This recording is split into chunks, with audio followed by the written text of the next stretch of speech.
Hi, I'm Randy Hollenbeck, and this is the Music Roundtable.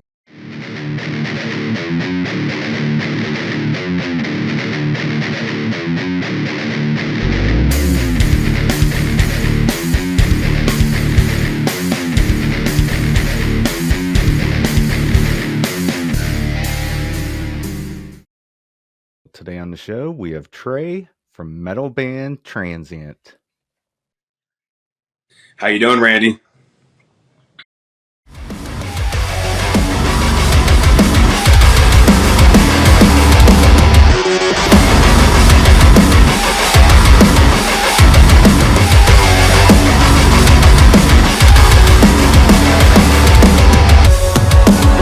what you want to, take what you need, take everything away from me.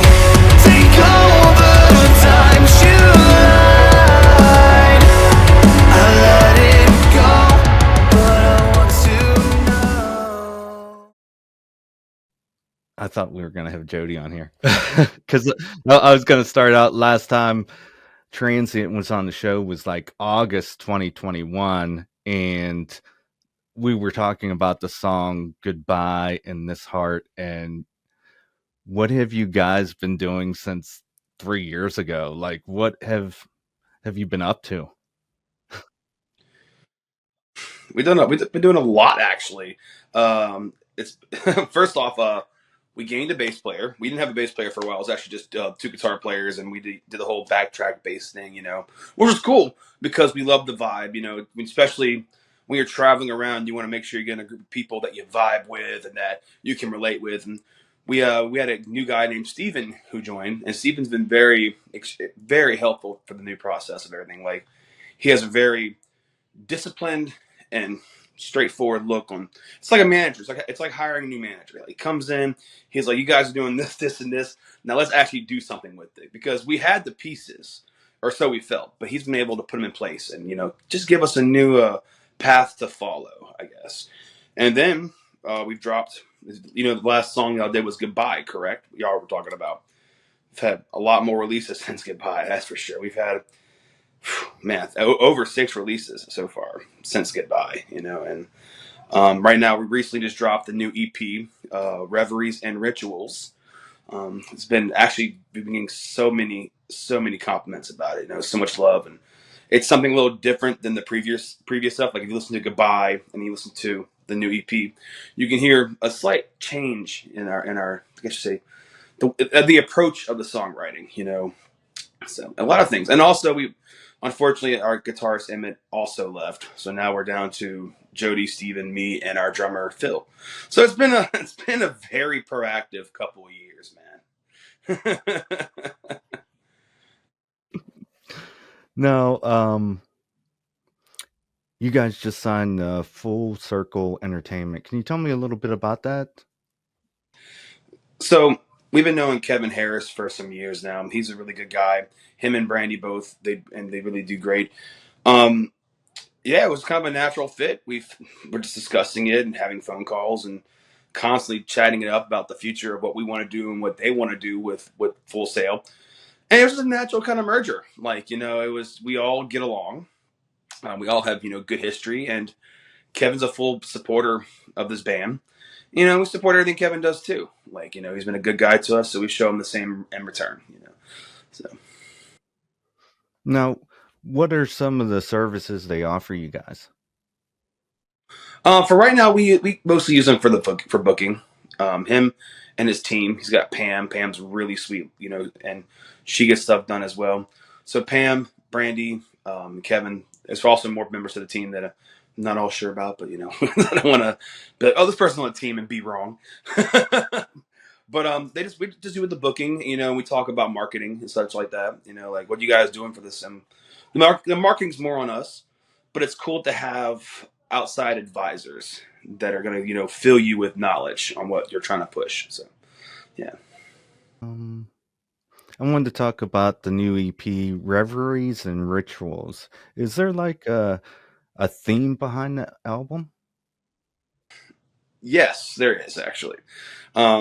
It's a very haunting and spiritual kind of thing. The vibe that we kept getting while writing was just something haunting the entire time. I'll break it down for you like track for track. Let Astray is a very relatable track kind of deal. But Visions, the lyrics for Visions was actually stemmed from a spoken word that I had written called Rituals. And that kind of just stuck in everyone's mind, I guess. And it's the way we kept writing the songs and how it had this aurora to it. And we're like, at first it was going to be Reverie. Then we're like, well, it was going to be Rituals. And I was like, well, what about Reveries and Rituals? And everyone was like, wow, I don't hate that. So next thing you know, we're going with it. It's like we just spitball like that so quickly. Next thing you know, we have in 5 minutes we have an EP cover, in a direction. It was just kind of funny how it just naturally meshed like that. Yeah, you just start like a little spark and it just catches fire, Yeah, it just catches fire, dude. Like, ignites and it's gone. The whole forest is on fire, bro. Can't put it out. Get him some water. No, I'm playing. Now, who produced this album for you? It is Jonathan DeLeese from Concrete Studios. Jonathan's up in Nashville. Really down to earth guy, young, got a lot of ambition. He's not demanding is not the incorrect word. He's very hands on. It has to sound good. Like he's not gonna let anything, he's not gonna let anything suck. I'll say that lightly, and he's really straightforward. And you can't really ask for someone better than that. You want someone to be honest with you, but still maintain what you're trying to go for. And that's what John compliments. We've been going through him for quite some time now, actually. He used to be down here in the New Orleans area where he started off and then moved to Nashville, which I kind of like because going to, like, from something that I've encountered as a musician and traveling, it's kind of cool to go somewhere else other than your home because I'm from the New Orleans area. Other than your home to track and record. It just gives you a new inspiration and a new vibe. And I kind of feel like that played into a lot of the writing, especially recently. But yeah, Jonathan DeLeese over at Concrete Studio, 10 out of 10 would recommend. Like you said, you were like traveling to Nashville. It's good to go away and get rid of all the outside distractions so you could just focus. Yeah, it really is. Especially where he's at. It's not a very hustle and bustle area of Nashville. It's very relaxed. And for being down here from where I'm at, I'm in the swamp, so I don't see many mountains and hills. So when I go there, and he's on the a third story balcony where I'm at, I'll walk outside and there's a mound with the interstate going up it and a Target on top of the mountain. I'm like, this is so crazy to me. Like, what is this place, man? But yeah, like you said, to get away from all the distractions. You turn your cell phone off because you have a reason to be there. You're doing work, and that's the one thing, especially with reveries and rituals, that we kept in mind was getting to work. Especially for me, I think for the most part, I put myself through the most effort. Now, everyone did, obviously, but like I really wanted these new songs to pop off, so I really dove in. We had a helping hand, actually. We had a co-writer step in and help out. Actually, I'm saying that lightly. Co-writer. His name was Cody. Cody was what I called my melody assistant when it came to like getting stuff like. I have all these melodies, okay? Like, if you give me a riff, you give me a song, there are so many things that I'm hearing. And I'll start spinning them out, and I bring my little recorder. So while the guys are writing more stuff, I'm in my other space tracking ideas for vocals. And he was able to be like, I like this. So we'd be like, la da da da da, stuff like that, and recording my hums and us. So that night, I'd be up to like 2 in the morning, like, this has like just writing lyrics, dude. Just I literally fell asleep with my phone like this in my hand. I woke up at like 5 a.m. and there's like the screen in my face. I really, when we came home, I slept the entire way back home to New Orleans. It's didn't mean to go off the topic on that one, but yeah, we really had a good team around us and a really good flow and push to get this effort out. Yeah. Yeah, I know, like, going into the studio and stuff, like, if you, like, are in there for, like, 8 to 10 hours a day, you walk out of there like a zombie, Yeah, especially on vocal days because you're in his vocal booth is a small kind of closet deal. So you're like in this thing. And I'm a big guy. So after a while, I'm starting to radiate heat. I'm like, breathe, close door. Breathe, close door. And then I come out, it's like cabin fever. I'm like, oh my gosh, turn the light off. It's so bright, like, duh, totally. Sometimes I'm hearing voices and I'm like, what did you say? What did you say? Nothing. Oh.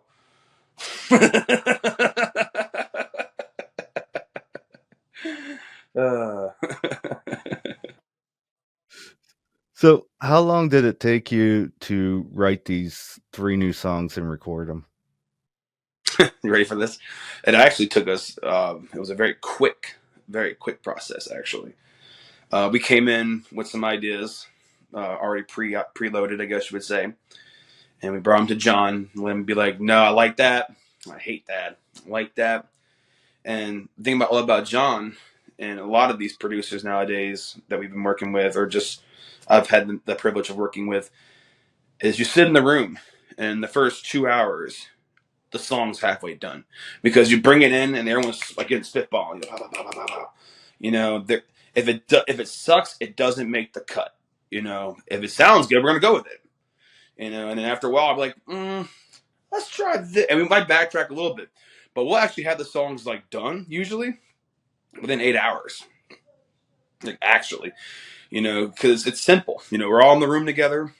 Sometimes I walk in and out. If the vibe's too cramped, because you can't always have too many chefs in the kitchen.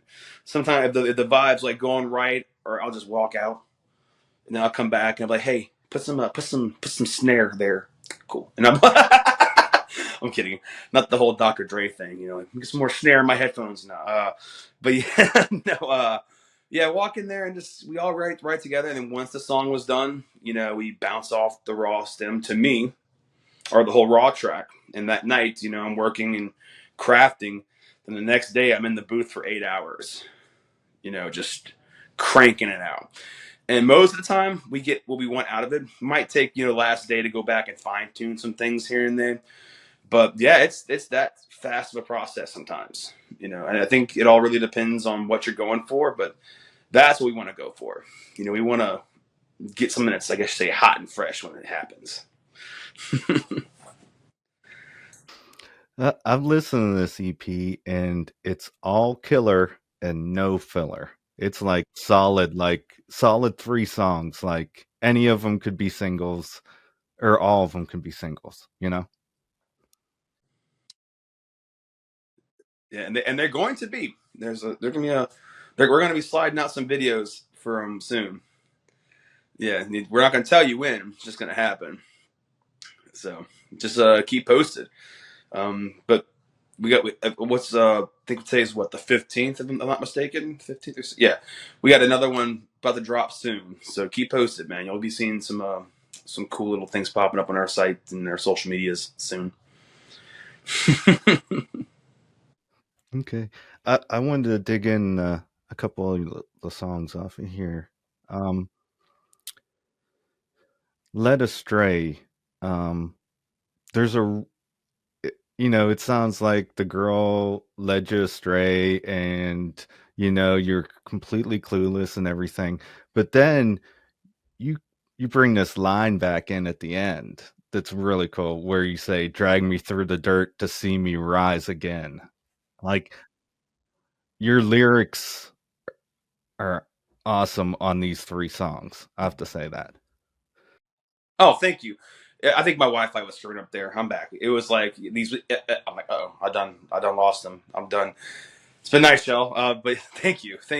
Like I said, that's all the hard work. Luckily having a good team to help me reinforce myself as an artist and lyricist. But yes, Let Us Stray. I kept that one. Well, if we're going through the songs, I'll dive a little bit deeper into it as well. So Let Us Stray. I always believe that certain songs need to be, I call them R&R, to be a little cheesy, raw and relatable. Sometimes I feel like the transparency with this song is what makes it hit harder. Because you're right, it is about the girl. It is about the situation. It is about how they made me feel and others around me feel about me.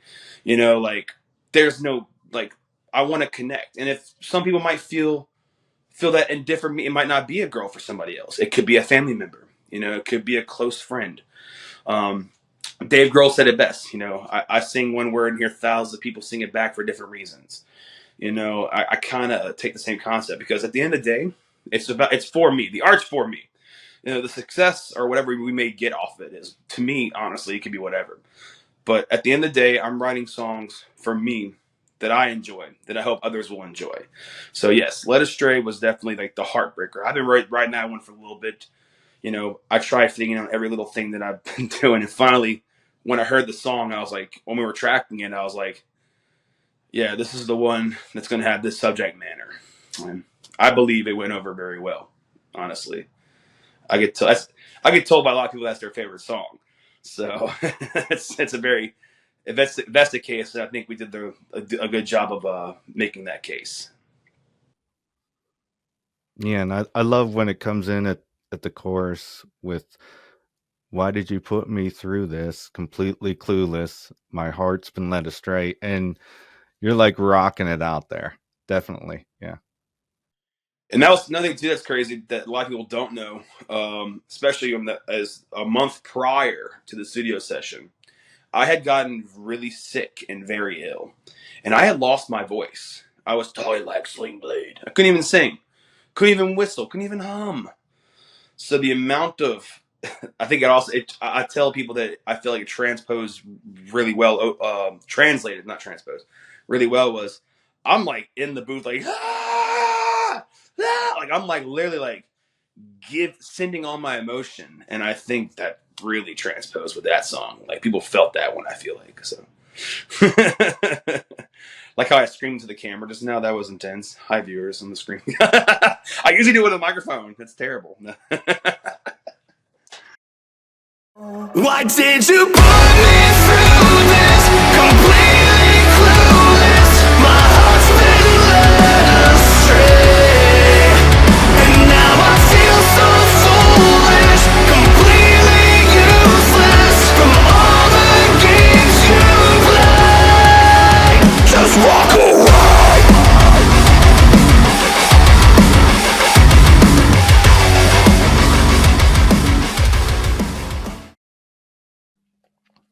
Now, the next song, Visions. There's a good couple lines in there where you say, "Hopelessness is all that's left, jaded and self-absorbed. We're just too blind to see what we're becoming." Yeah, that was a shout out to the world. The world's current state. I feel like I'm not a political person. I really don't try to spread my religious views or nothing like that. I'm a very basic individual in this world. Like I said, I wrote the song off the lyrics off of a spoken word that I had called "The Ritual," which is about shadow governments and secret religious agendas and stuff like that. You get some people can call it conspiracy, whatever, but I don't talk about that because to me it's what it is. And Visions was like, that line was a shot to the world because we've become jaded and self-absorbed. I feel like we live in a laugh react culture is what I call it. So yeah, we're just too blind to see what we're becoming because we're so in our own box. We're in our own, as I'm talking to this screen, we're in our own box. We that's kind of that one. Just to be straight off the top, that one. That song took a lot out of me too because I didn't want to be the same woe is me. I didn't want to. I wanted something more like deep in subject matter, I guess you would say. you know. Now, like you were saying about everybody's in their own world and stuff. That's so true because everybody's just looking at their phone all the time and posing and thinking they're superstars and everything on Instagram, and it's just out of hand. Yeah, it's almost like the photo of the girl. What was that little short film that I saw where it was like a girl jumping off a roof? It was like stick figures, obviously, but no one's helping the girl. They're all just with their phones, just like, you see this, bro? Oh my god, like, kids dying on the street and people not paying attention. Like, we're all. The future has so many beautiful things, but everything's 50-50 in hindsight. Like, I'm a firm believer where there's a yin, there's a yang, and I think if the song in general is like, if we're not careful, the yang will take us over. Like there's one line that I attribute to it is the fallen breathes, but I won't let it take me. And that is because the negativity, the hurt, the pain, the tragedy, that's what the fallen is. And it taking me is me giving into it and into the conditions that it holds. So there's a lot of cool little lines in there. I felt like I spat out. One of my friends hit me with someone was like, asked me, what's the line meaning in the bridge? I say, traces of primal blood. And they're like, what does that mean? I'm like, it's DNA, bro. We came from like violent people, and we still do dumb, things because of our prehistoric DNA. Like, why do people hurt people? Why do people do this? It's because it's in our blood, and we're trying to evolve out of it. So not to go deep diving down that hole. I can talk forever on that one. Yeah, but we got free will. We could decide between good and evil. Exactly.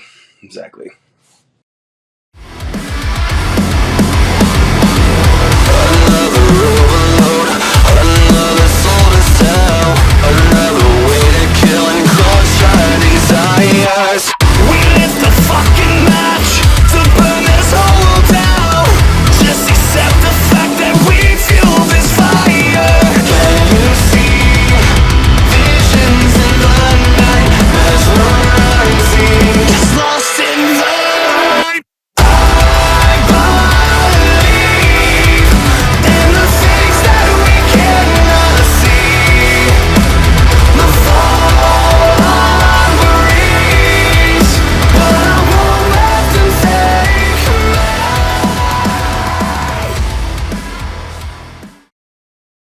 And like you were saying, with people videotaping stuff and not helping out, I think it's time to stop turning a blind eye towards stuff.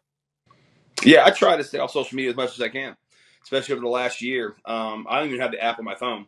Like I have the Messenger app because I have to, but if I want to use Facebook or Instagram, I'll pull out my laptop and do it. Like I'm trying to make, no offense to the AI watching me, going, "Oh, I know who to take out next," but I'm gonna throw something at him now to get his attention. well, yeah, exactly. I'm just trying to reduce the mentality, like the mental grasp of it. And try to make that screen time lesser and lesser. Bring back the '90s. You know what I'm saying?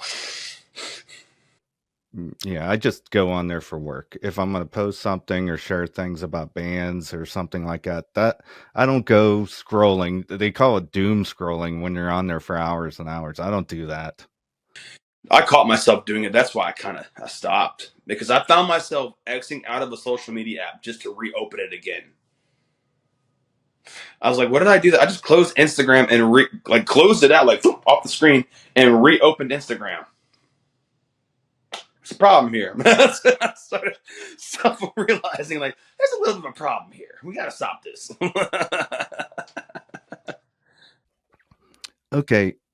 Can you tell me a little bit about phantoms? Okay, yeah. So, Phantoms is the song that kind of keeps that haunting aurora about it kind of deal. When we were writing it, we wanted a song that was more ballady. That was kind of the goal. Another thing about these three songs, if people, like someone earlier about the contrast to the old songs to the new songs, is we wanted to take advantage of my singing voice more. Last albums were kind of heavy, a lot of screaming, which I do a fair amount of both regardless, but I'm more of a singer when it comes down to it. Singer, if that even is a real terminology there. But they wanted me to take advantage of my singing voice and not the screams and the harsh voices. So making a more melodic kind of vibey thing was definitely in the books. And when we came out with Phantoms, the original subject matter for it was like moving on. It was like something that, again, to keep relation to the people was, we all go through tragedies. We all have some sort of self guilt or, something we've done to hurt ourselves or others, or things that we could have done that we wish we could have done differently. And that is the subject matter to Phantoms.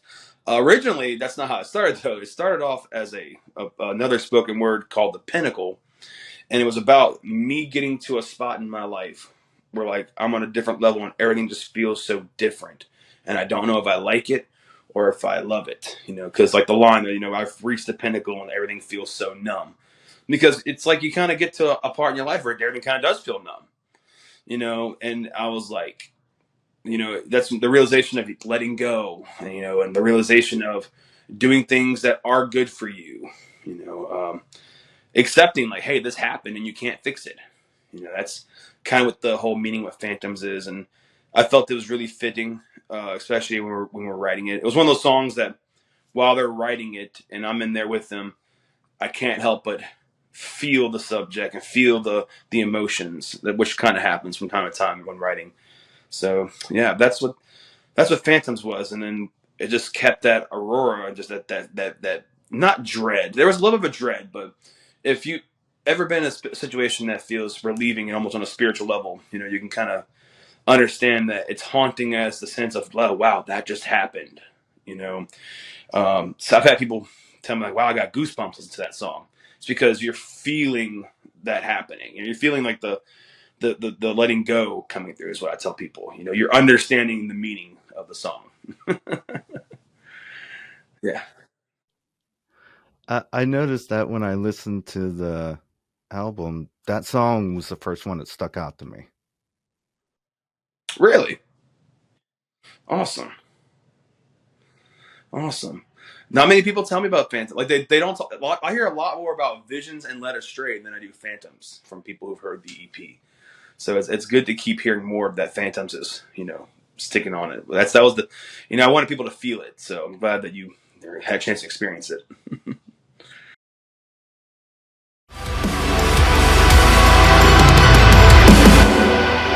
Let it out. This struggle has gone long enough. Self-infliction was the cause. A burdensome reminder of what used to be a dissolving dream. No matter what happens next, I've seen so many things in the lifetime of horrors too. But I stay not afraid, even when the sun begins to fade.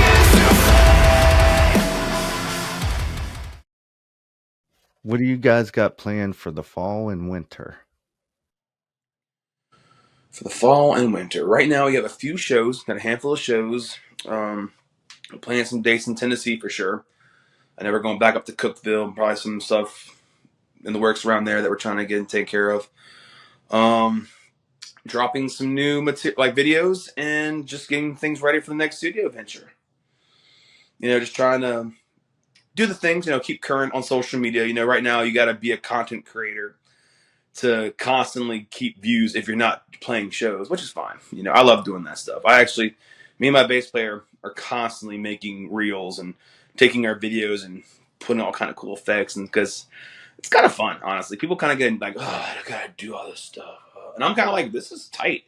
I'm like, what are you talking about? Like, give me your clips, I'll do them too. Like, so, but yeah, no, that's what we're doing. We're gonna keep releasing these videos of a handful of shows. We're gonna you know, get the word out that we have these new songs and just keep writing new things and just keep the word out that, hey, we're still here strong after all these years. Okay. Do you mind if we talk about a couple music topics? Sure, what you got? Okay. The first one is I've talked to bands recently, and I wanted to get your experience on like roadblocks and gatekeeping in the music scene. Oh, man.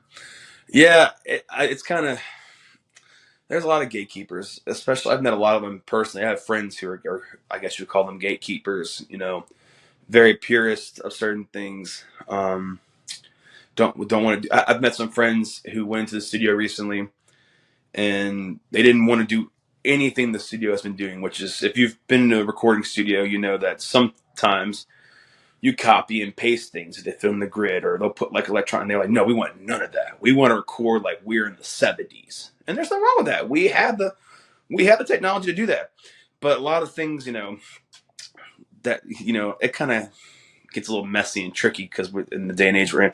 But the one thing that I think that I don't talk about much, because I'm not a big instigator, because I've seen things. I have friends who work on the other side. I have friends who work with Grammy 9-minute bands on tour, and they travel around with them. So I get to hear a lot of the real things that happen behind the scenes. Things that people are on like these, I don't know if I can curse here, shit post groups or stuff like that. Like, oh, this band is using this, or this band is doing that live. How tacky. Well, guess what? They're making way more money than you, so who gives a rat's ass? Like, I heard like the whole thing about using backtracks and laptops. There's so many bands that do or don't. I'm in a band that Transient, we do use backtracks, but do we use a lot of vocals? No. Mostly for our bass drops and cool little synth sounds. If there are vocals, they're like radio effect vocals and all these things that I can't physically produce live, because I'm actually kind of a purist myself. I don't run any system live. A lot of vocalists will run through a laptop or run through a pedal system. Like, I don't do any of that. So like, if we have backtracks, I use my organic self to put more into it. And also outside of Transient, I jam in like blues rock bands. I show up with a guitar rig and no monitors, no in-ears, no laptop, and throw speakers on the ground. And then I also do 4-hour cover sets by myself on an acoustic guitar. So I kind of in every range and spectrum of that. And I just think that people need to get over it. You can take a laptop and go walk into like an arena and make more money than your cover band at a cafe on a Tuesday. Like, that's just the name of the game. I love that. Like, Lamb of God, no tracks, no this, straight cab. It's amazing. I've seen it live twice. It's incredible. And then you'll see, like, I'm trying to think of a good band, like Seven Dust, because Seven Dust also runs tracks, and it's also incredible. They run no cabs. I know they run backtracks, and the show is incredible. It's all about execution of your craft. Like, that's, I think, the biggest pet peeve I have when it comes to gatekeeping, is people being like, "Oh, it's because it's technology, I have to hate it." No, you just have to understand it's the future. Like, either you can either drive the gas car or you can drive the e-vehicle. Like, who cares? Life's too short to care about these things. Go out there and enjoy your life and whatever you want to do. That's my not to go too deep on that subject there, but hopefully I kind of got the right answer. Hopefully I summarized it up.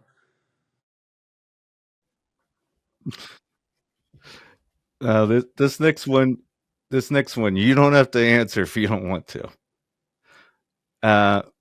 With the wake of the P Diddy scandal, what do you see as far as the future of the music industry?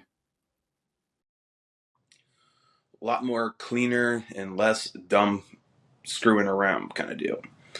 They talked about stuff like this for years, and we just never listened. Like, they talk about like the stuff with Nickelodeon. I mean, like those things totally like, whoever you want to decide, people who have money think they can do whatever they want, and I'm not saying it's people who just have money. There's other people outside of it. Like, there's a lot of things, but being that people kept talking about it, they were scared to talk about the P Diddy thing. You watch the Cat Williams interviews.